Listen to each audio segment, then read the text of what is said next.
if there's anybody watching this video that's familiar with recovery, you know that in AA, NA, and other programs like that, they get the 12 steps from the Sermon on the Mount.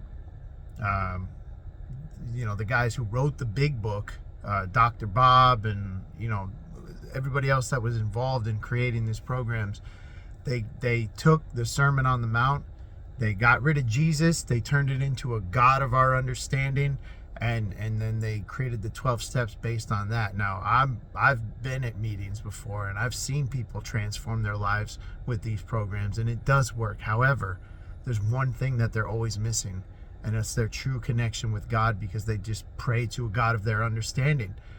Not every person has their own God. There's not 8 billion gods out there.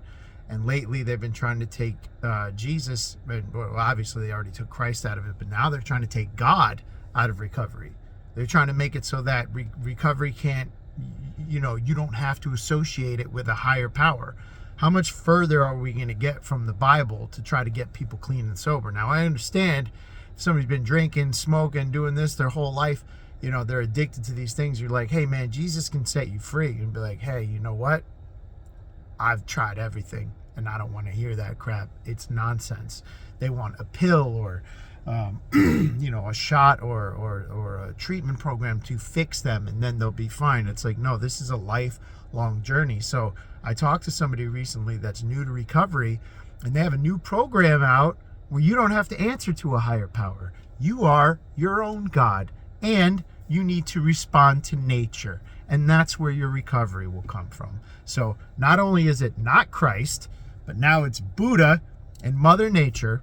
And that's how you're going to stay clean and sober and healthy and happy. And, your life is going to be good. And I'm just thinking to myself, I'm like, how much further are we going to get removed from what we actually need in this life? How much more, delusion and diluting is going to be incorporated with this?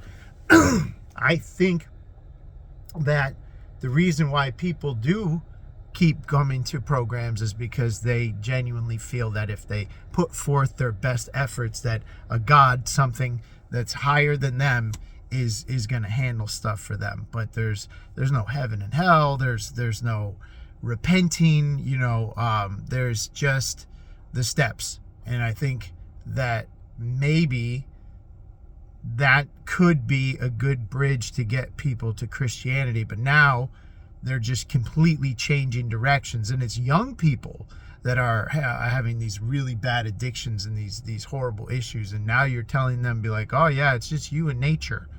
There's no God, that's where you're going to get your recovery from. What are you going to do? Like, go live in the woods and get as close to nature as you can? I mean, there's probably not a lot of drugs out there, but it's getting to the point where things are changing so much that it's scary. There's kids talking about how there's litter boxes in the bathrooms at schools. And somebody just informed me that this new way of doing math and this new way of learning by repetition, like the new programs that they're instituting in the education, those are formatted to favor females, to make it easier for females to learn, but more difficult for males to learn. Now, I'm not saying we should not make things easier for females to learn, but why do you want men to grow up thinking that they're dumber than women, that they're less intelligent, that they have less to offer? I can tell you exactly why. They're trying to get rid of the men. What's a man who has Christ in his heart? Hard-working man, tough, strong, patient man, wise man. That guy can do anything. Somebody like Donald Trump, right? Now, I can't vouch for the guy 110%. I've never been in a room with him. But I like his policies, and I like what he's doing. So I'm hoping that we can get past this stuff, get rid of it. But more than likely, I truly believe that we have about one good year left. And then that 7-year starter is going to kick up, and we're looking at Jesus coming back in 2033. And they do say in the Bible that no man knows the day or the hour, but they don't say that nobody knows the month or the year. So stay blessed up.